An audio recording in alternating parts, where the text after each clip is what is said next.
Hi everyone, welcome to my channel, Emotion Centered. This is my very first video, and on this channel I want to talk about the perfumes that I feel passionate about so that I can share that with you.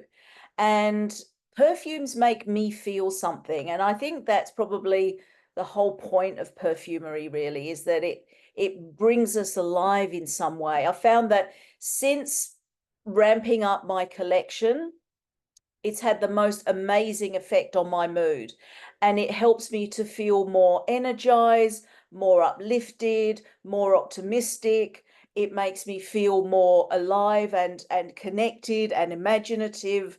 So that's what I really love about perfumes and what they do for me. Now, I had to start somewhere, and this is not necessarily my favorite perfume of all time. I don't have a favorite, but I have many that I adore. But I wanted to talk about this one here, which is, sorry, here. It's Chanel's number 22. Now, the interesting thing about this perfume is that, and let me spray it because that's what they do on perfume YouTube videos, right? Spray, spray. Oh, oh, that is so good. And, just a little tip, don't do what I've done, which is spray it and then directly smell it. Reason being is the alcohol, if you sniff the alcohol, it sort of burns out the smell receptors in your nose and it takes a little bit of time to recover. So you should always just spray and let it dry down and then sniff, and then your nose won't get so tired. But anyway, I digress. This perfume, Chanel number 28, is one that I got recently. And look, honestly, I am not a floral type person. My preferences are towards the sort of gourmand, oriental, like ambery kind of scents. Um, one of my absolute favorites is Coromandel. Again, another one from Chanel, but I have many others, which I'll talk to you about in a later date. But the reason why I wanted to talk to you about this one here is because I had been watching a lot of reviews on YouTube, in particular by one guy called Super Dacob, who loves this perfume, and he's got many bottles from many different eras and batch codes and God knows what. And so I find the way he talks about perfume, and especially Chanel perfumes, very interesting and very much in depth. And he was talking about this one. And as is my wont, when I hear somebody talking about something, it makes me want to try it. So next time I was in a Chanel boutique, I tried this perfume, and Jacob had described it as a time traveling machine. Now, this perfume was created in 1922 by, there we go, make sure it's there, there we go, by the perfumer called Ernest Beaux, who also created a few of the real classic Chanels like number 5. Everybody knows Chanel number 5, right? Cuir de Russie. And also, what else did he create? Gardenia, that was another one he created. And so all of these perfumes have come down to us through the century in various reformulations, iterations, what have you. So there I was in the Chanel boutique. Now, I'm not a floral girly, like I said. I'm not that, florals, they don't do it for me at all.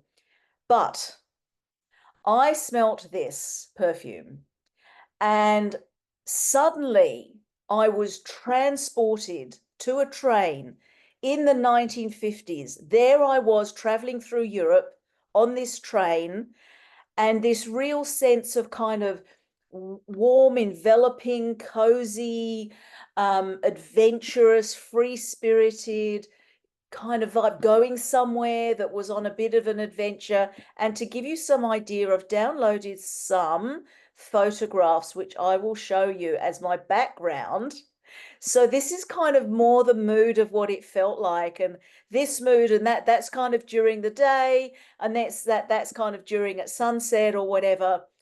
And absolutely loving that feeling. And I thought, my God, this guy, Jacob, he's right.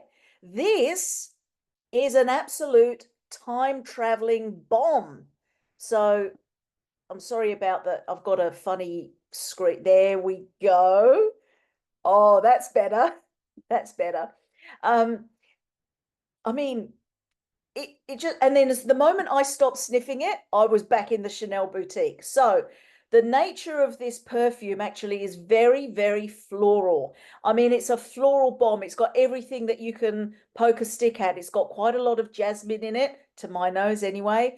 It's got ylang ylang, it's got neroli, it's got, I don't know, something. It's just like a whole bunch of flowers with an underlying kind of vanilla and something, obviously the aldehydes because it is a Chanel, something deeper, a bit more musky underneath everything.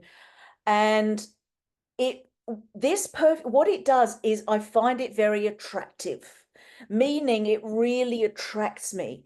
It pulls me in and it takes me places. And so I would consider this to have a lot of complexity. I find the Chanel perfumes, and particularly this one, um, amongst a few, very intellectually challenging, very stimulating. It creates kind of like an excitement in my mind, a buzz. And some people have described this perfume as very, very soapy. It smells like soap, but no soap that you could ever find in Australia, by the way. I don't think so. It smells of very expensive soap that you might buy in a really exclusive boutique in Europe somewhere once in a lifetime. You bring it home and it's precious and you put it in your underwear drawer to scent your clothes. But it's not like soap, but it does have that kind of presence. It's big and it's bold. It like takes up room. Now, that doesn't mean to say that it projects a lot. I mean, it is quite, it's not strong in the sense of obnoxious or anything like that at all. No, not at all. It's lovely. It's very pretty, but it makes itself known. It's one that kind of demands your attention and demands you to use your brain. So if it's a kind of perfume that you would wear if, let's say, for example, you were invited out to a social event and it was very important for you to have a scintillating conversation because you've got like an upbeat mood and you're alive and you're kind of feeling the connection of everything in the world, like and you want to talk to somebody, you want to make them have a memorable impression of you. This little baby, this is the one. And I was very surprised because I'm not a fan of Chanel number 5. I used to own a bottle many years ago, back in the 80s. Yes, that's how old I am. Many years ago. And yeah, it was all right, but it's not really kind of my thing. But within this perfume, interestingly, is a memory or a note of Chanel number 5. Like Chanel number 5 is in here, as is the history of the whole kind of Chanel legend and line and everything. And in the base notes, there's a very warm vanilla in this fragrance. This is the Eau de Parfum, and it's a recent batch. I haven't had the chance to experience the older versions. I don't know anything about the EDT, but once this dries down, it's got this kind of warm, slightly chalky vanilla, like a soft bed of oozing deliciousness that wraps you up. And it makes you feel so good. Oh my God, it's kind of addictive, sorry. It blew me away because I wasn't expecting that. I'm not into florals. I don't have like a whole bunch of floral perfumes or anything like that.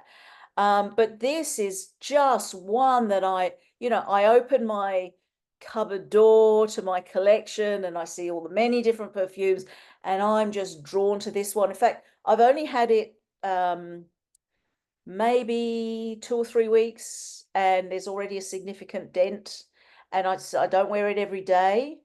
But when I do wear it, I like to wear it all day. and I like to respray regularly because I get the different layers of the sense. It takes you on a journey. It's like it has these top notes that got really kind of, whoa, yellow. The color yellow makes you feel alive. And then as it dries down, it softens and it warms, and then it's vanilla, and it's just, oh, it's absolutely delicious. I mean, I'm amazed that this perfume is over 100 years old, but it doesn't feel vintage in the sense that it's like, some people describe perfumes as old lady, or I don't like that term because it's kind of meaningless. Does it feel vintage, old fashioned? No, it doesn't, but it does make you time travel. It's like the weirdest thing. You go into your little cubicle and suddenly you're somewhere, and everybody goes to kind of a slightly different place. It's not that it has a specific memory connected with me, although it does feel very French. It's like got a very French vibe, and I am half French. French was my first language. My mother was French.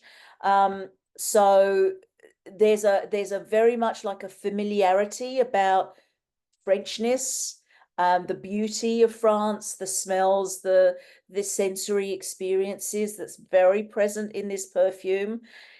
The other interesting thing is that people describe Chanel perfumes as cold quite often. And I don't agree with that word, actually. That is never a word. The word cold is never a word that's ever sprung to my mind to describe a perfume. It's cold. I mean, there are perfumes that are refreshing, certainly, like in the heat. I have some kind of fizzy, light, cooling fragrances that make you feel refreshed. Yes, certainly. But cold, those words like cold, icy, distant, aloof, these are not words that I ever really associate with perfume. Now, it's possible that I might come across it at some point, but I haven't yet. So cold is not something that I would ever use. And I find it intriguing that people use the word cold often as a descriptor for Chanel perfumes. But this particular one anyway is actually quite warm because it's very yellow in color. I see the color yellow when I spray this, and the warmth of the vanilla and the envelopingness of it. It's just simply beautiful, and it takes you places. It's a scent that you don't get bored of, in the sense that the complexity continuously unravels and you continuously go to different places. So if you like to have a bit of intellectual stimulation with your perfumes, I highly recommend this one. And in future episodes, I will be talking about other fragrances that I own that are also stimulating in maybe different ways. But I like perfumes that kind of make me think and sort of challenge me, because sometimes I have perfumes that upon first sniffing them, I really don't like this. And then I grow to love them, go figure. And then there are other perfumes that I smell them, go, oh, this is really nice. But then they don't quite work for me. No, I don't want this. I don't want this. And then there are perfumes that I downright, well, vile is the word I like to use. But you probably won't hear me talking about the perfumes that I find are vile, or the ones that I don't like or don't, because what's the point? Life is short. You might as well fill it with things that you absolutely love and adore. And one of the beauties of being on this kind of journey of collecting fragrances is that I'm always discovering new things, and I'm always increasing the amount of things that I really love and that enliven me, that make me feel good in my life. So I'm not going to be bringing in things to my collection that I don't like. The other thing that I'm not really here as a reviewer of perfumes per se. What do I know? I mean, I know a little bit, but not much, really. mean, don't look to me for top 10 this and top 10 that. Not really my scene, because that's not how I consume perfumes. Perfumes take time, and this number 22 and others of its ilk, they take time. They require your time and attention. Just like when you spray, wait till the alcohol dries and then you sniff.